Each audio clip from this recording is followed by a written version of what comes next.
Cries for help from inside besieged Aleppo.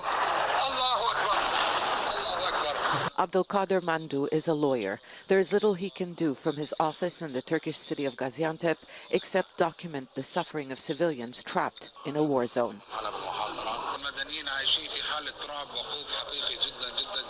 The United Nations estimates around 200,000 people are trapped. They move from neighborhood to neighborhood in search of safety, but there is nowhere safe in East Aleppo. The regime considers everyone living in opposition-controlled areas as terrorists, even the newborns.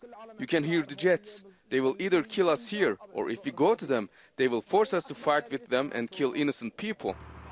Mohammed, just like other men of fighting age, are too scared to cross the front lines into the government-controlled west of the city. Some 30,000 people have already done that. But activists and human rights groups say they don't know where dozens of young men are. We have confirmed cases where men of fighting age who crossed into government territory are separated from women, children and elderly. They are detained and some are forced to join the army and are placed on the front lines.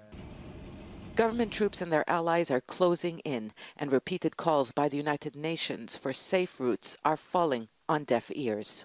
The opposition held east of Aleppo city has been under siege since July. Since then, rebel forces have lost more than half of their territory.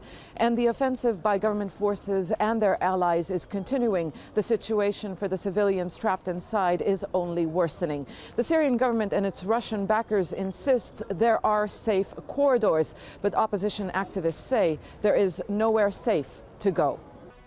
An activist with the Syrian Institute for Justice and Accountability says government assurances of safe passages and amnesties are nothing but lies, and the man is now missing after being detained by government troops. His wife went to ask about him to the intelligence branch in Aleppo. They told her that you have to forget about your husband. He was living in the opposition areas, and he used to live there. And when he felt hungry, he came to us, and we are not a restaurant. Syrians trapped in the battleground are faced with the choice to stay and die from the bombardments, cold or hunger, or leave to an uncertain fate.